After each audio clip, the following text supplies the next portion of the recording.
apparently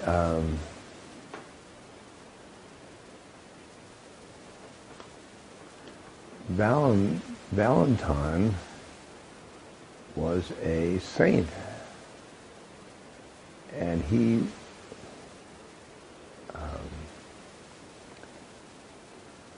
performed weddings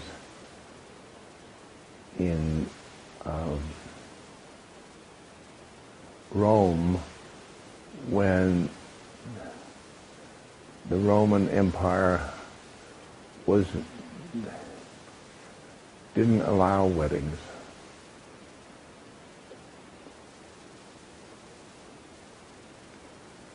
And that's why this day is commemorating him. And he was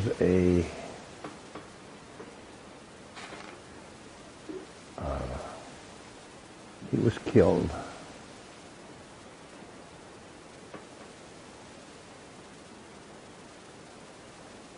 He was killed, and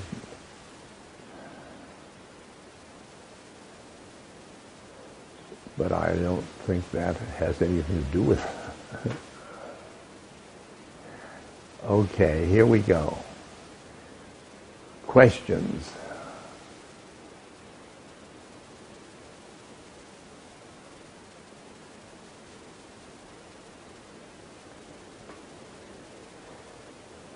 Questions?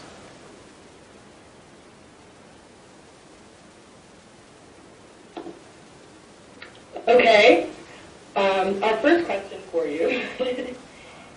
In Be Here Now, you state that the further we get along on the path, the less sleep is required. Can you please elaborate on that topic?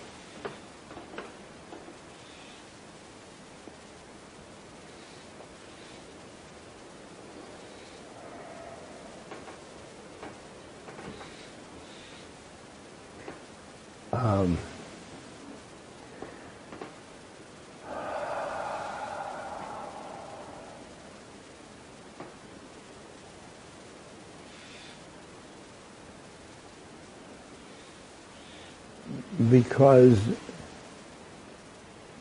the further along in the path, you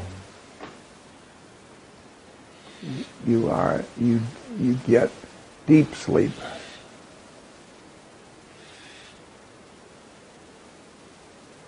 And you will need less of it.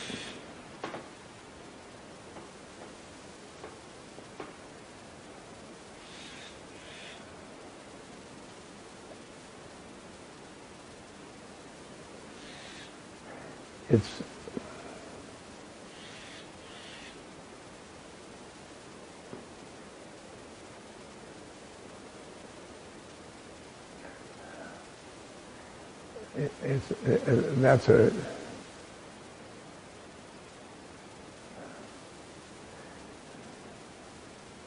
your question raises a very interesting point, because I am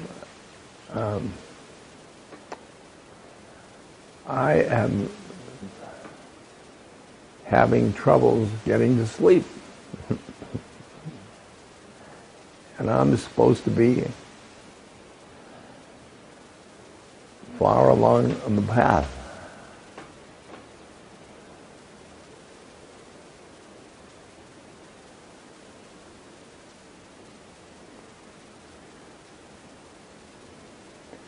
But that's why I sleep because I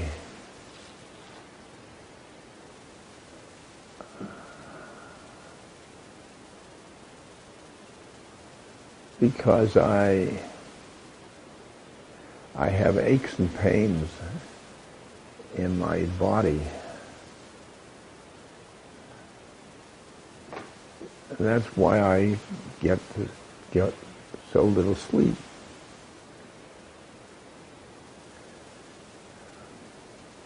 And I think that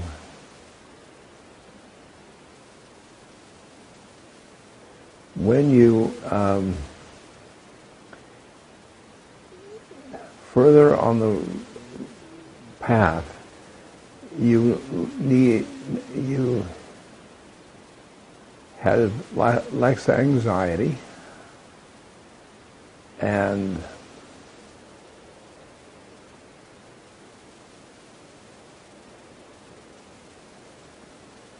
you sleep more deeply.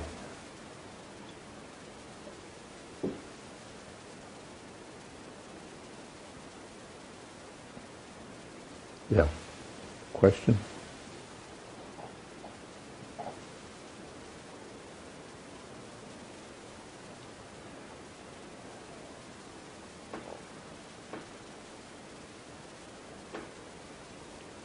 Okay, our next question is, I'm struck by how many spiritual teachers choose to live without a romantic partner.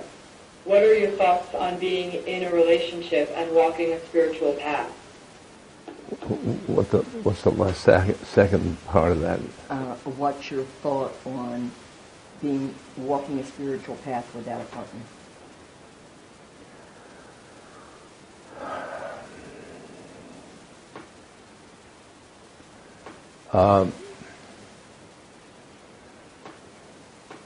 Walking a spiritual path with a partner or without a partner makes no difference. Historically, the sadhus were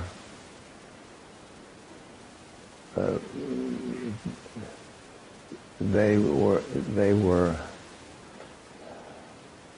brahmachari, and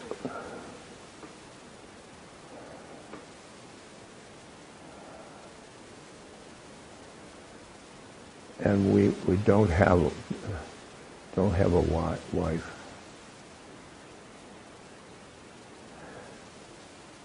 Maharaji said to couples,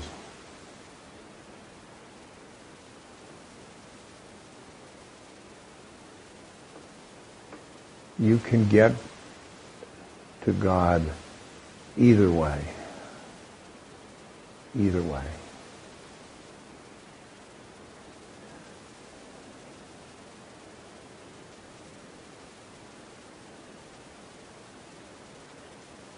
Question.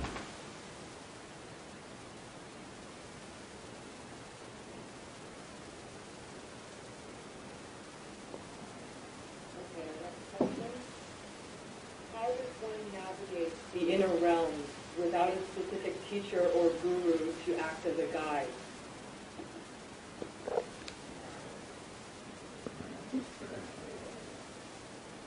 We all have a teacher or guru. Maybe not on this plane, maybe on an astral plane. We all have guidance. Maybe you should get to the intuitive, you have intuitively guidance because you have God within or guru within. So, best to do is go within your heart, and you will get the teachings.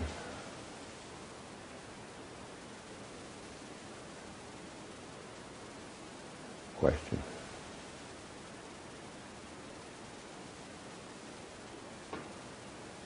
Okay. From the Tibetan book of Living and Dying, it says equanimity is one of the 4 essential facets, with loving kindness, compassion, and joy of what the teachings say form the entire aspiration of compassion. I would like to understand better what is meant by equanimity and what is meant by joy. And what are the practices that can help me bring myself to joy?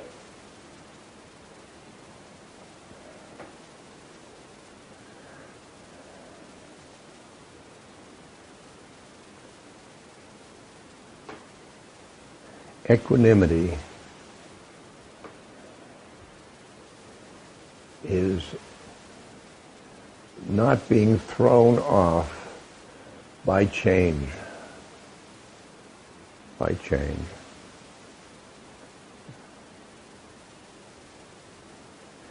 And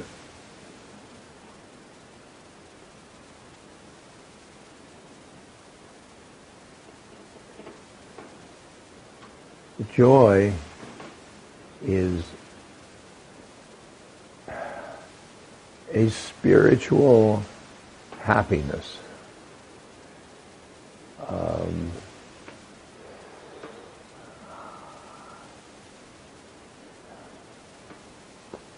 Yeah.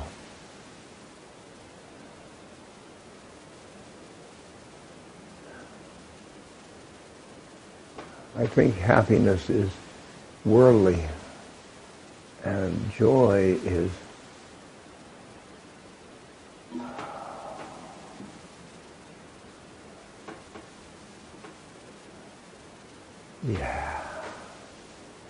it's joy. It's joy.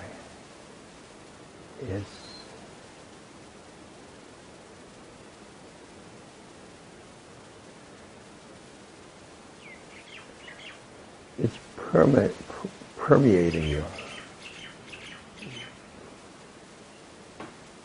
Permeating.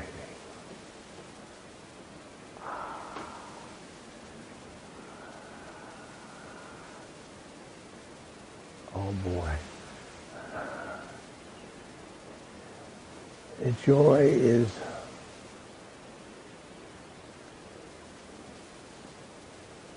your heart sings.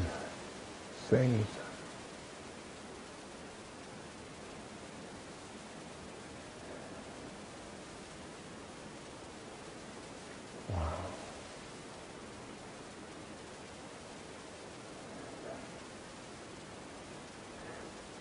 And joy is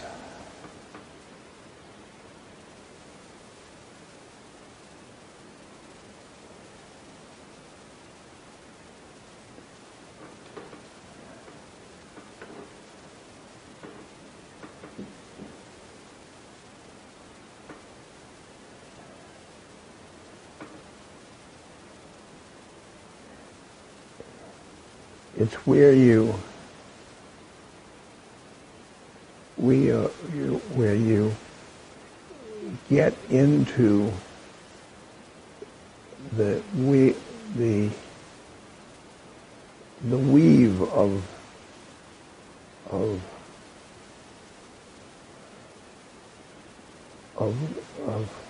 spirit.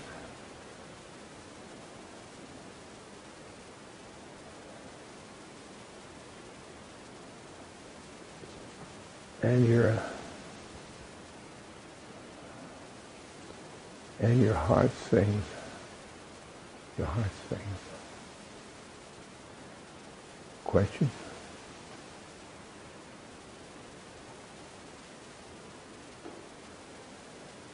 Next question.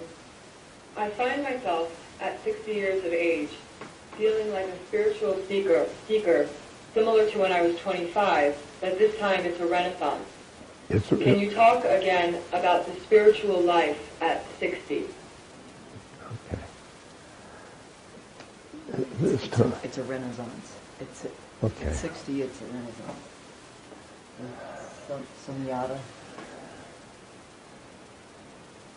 You can have spirit at any time,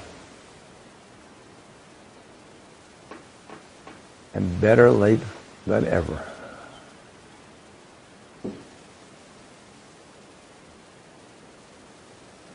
And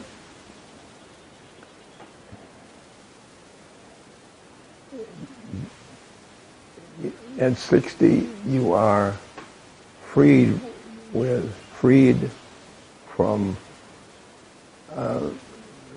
desires that plagued you when you were young, and now you can be full-time spiritual.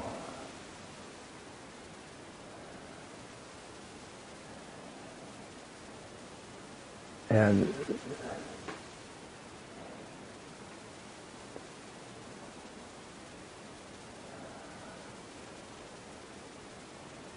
it's not that you're going backwards,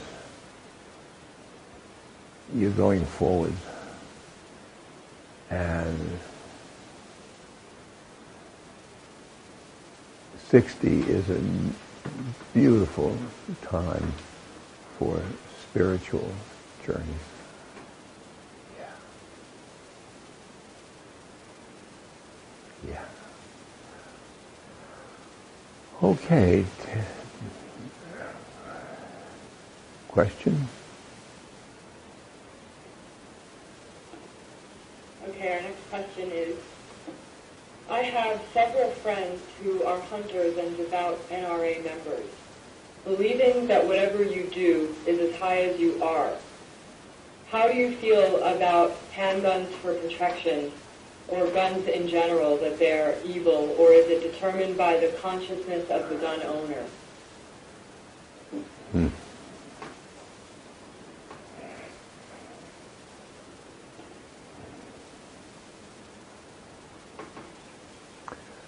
Well, I think it certainly should be the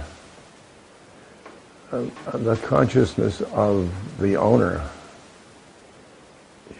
You should call the shots.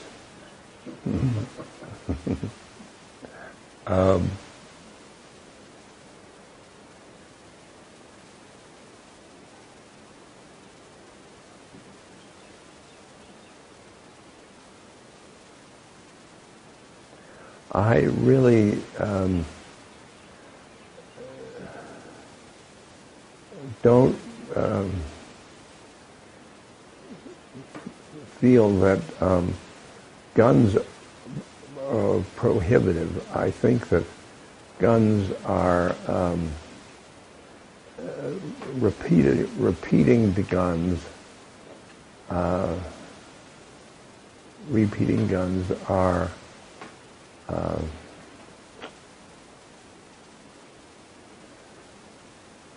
probably too dangerous for us. But I think that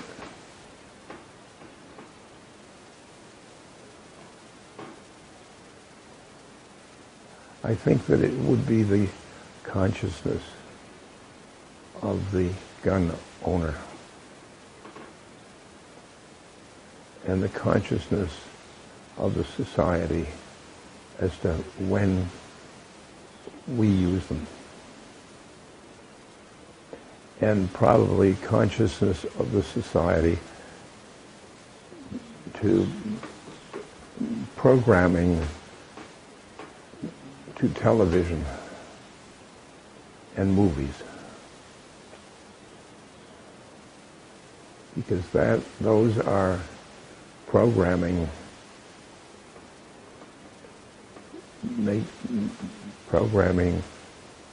using guns inappropriately. Yeah.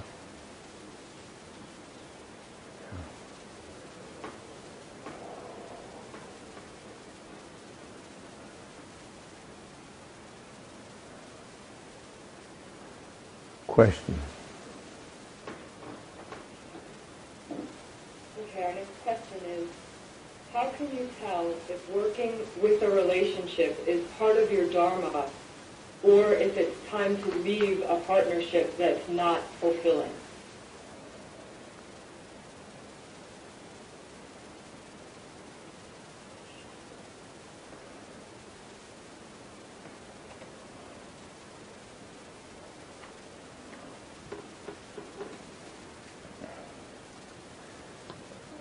Intuitively,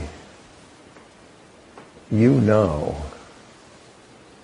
whether a partnership is dharmic or not. You fool yourself, but you can look inside and say, is this partnership dharmic or not?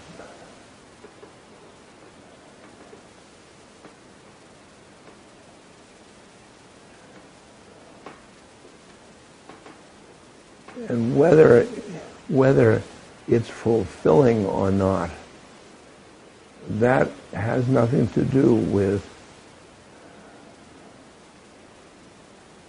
Dharma.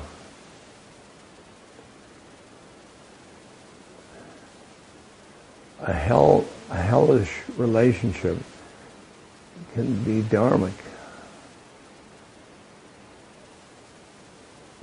It makes those distinctions.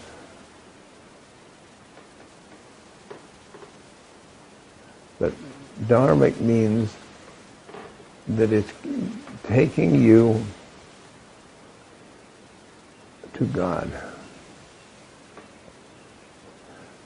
to your Buddhist nature.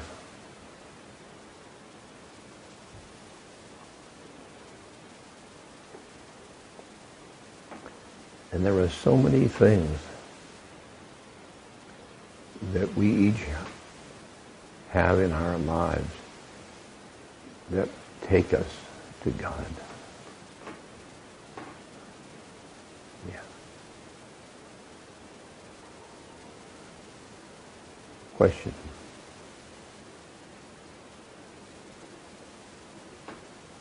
Okay, our next question.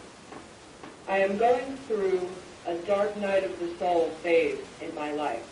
I have seen tremendous spiritual progress and many miracles in everyday life, but now I am doubting and questioning the validity of it all. How do I know the difference between what to believe and what not to believe, and why?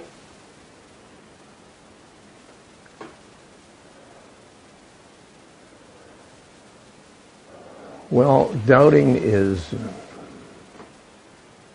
in your mind. And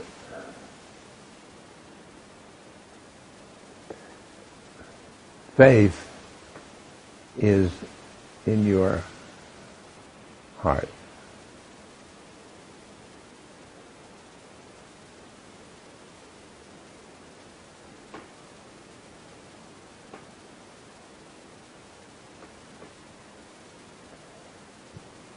Feel your faith. Feel your faith. Faith in the Spirit. Faith in God.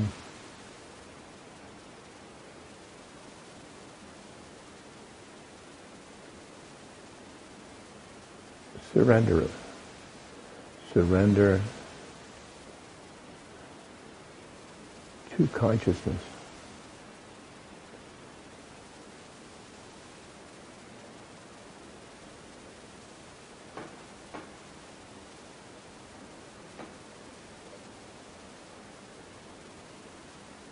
Belief is also in the mind.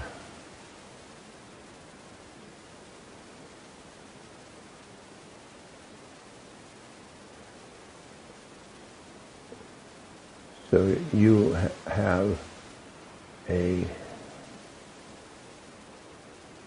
problem with your faith.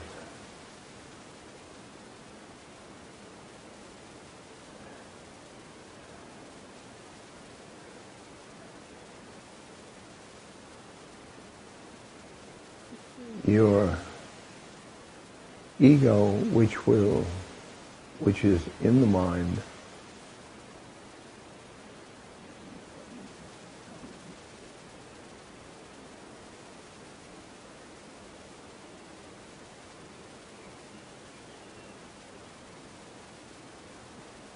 throws up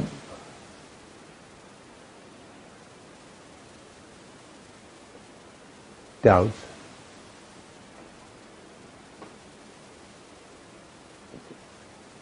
in your way of going to the One.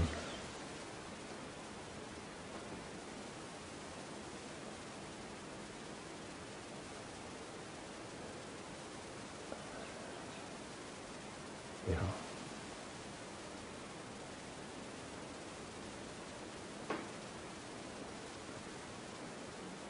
Question?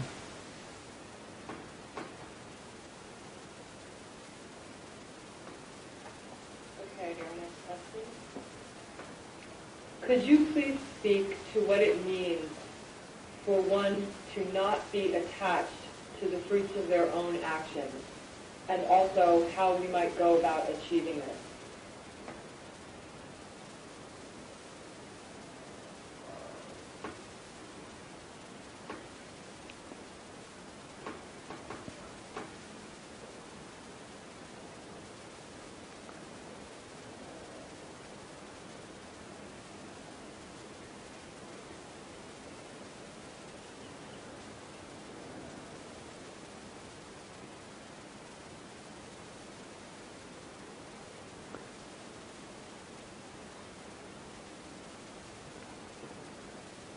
You perform an action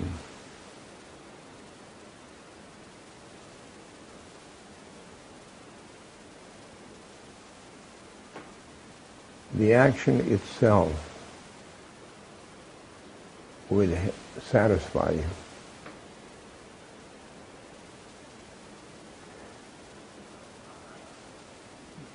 The action's outcome you give to God. You give to God. Krishna says in the Bhagavad Gita,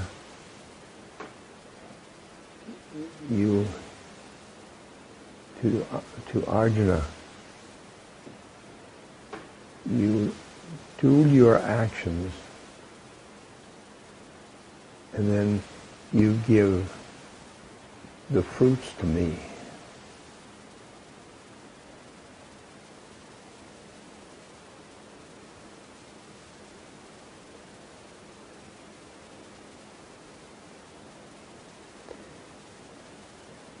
If you eat something, your joy is in the eating.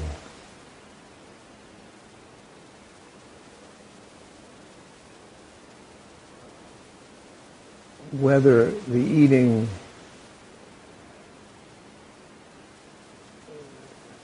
satisfies your hunger is the end. And that goes to God. Huh.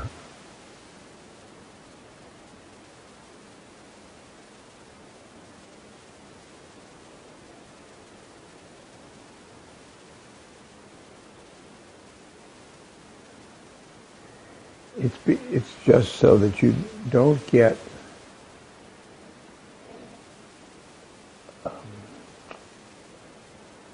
stuck on the goals of things. You just do it. You're just doing things. And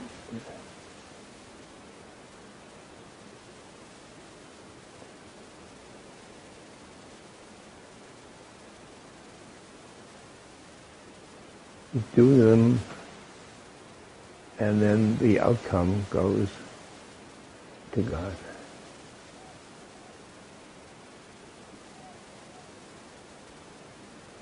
That's what that means. Question? Okay.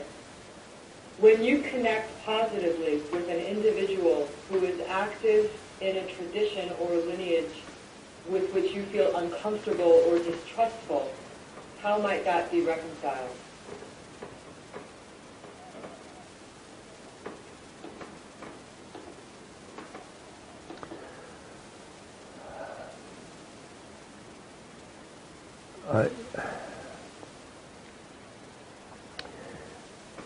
the individual has his own right to follow whatever path he or she wants to.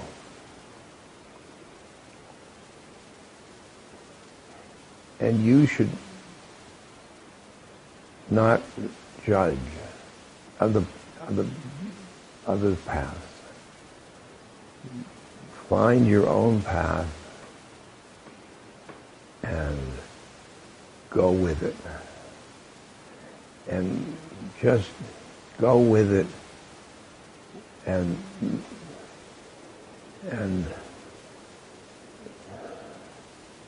treat the other person as if their path has gone far as yours. As far as yours. Then there'll be satsang.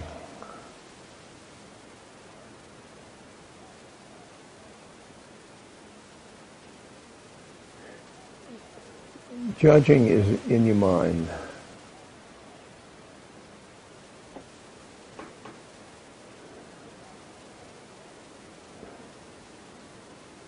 Don't be the judge of other people's path.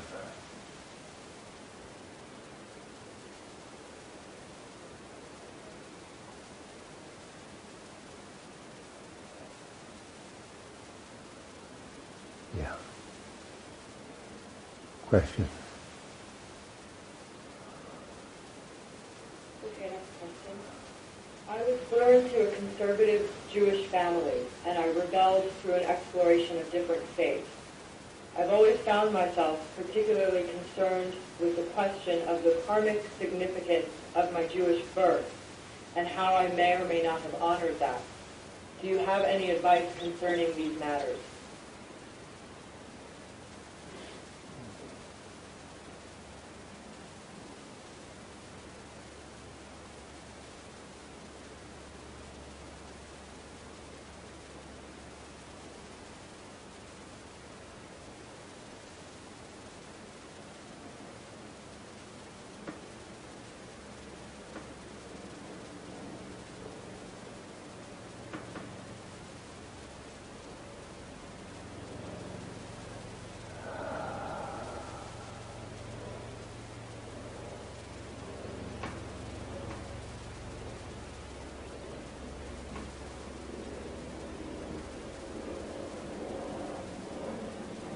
As long as the path you're in is moving you to the one, that's all you can ask.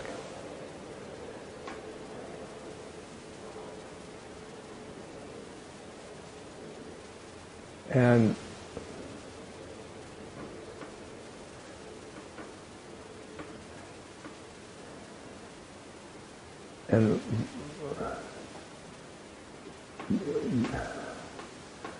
following different paths along the way is your choice. And it's your karma.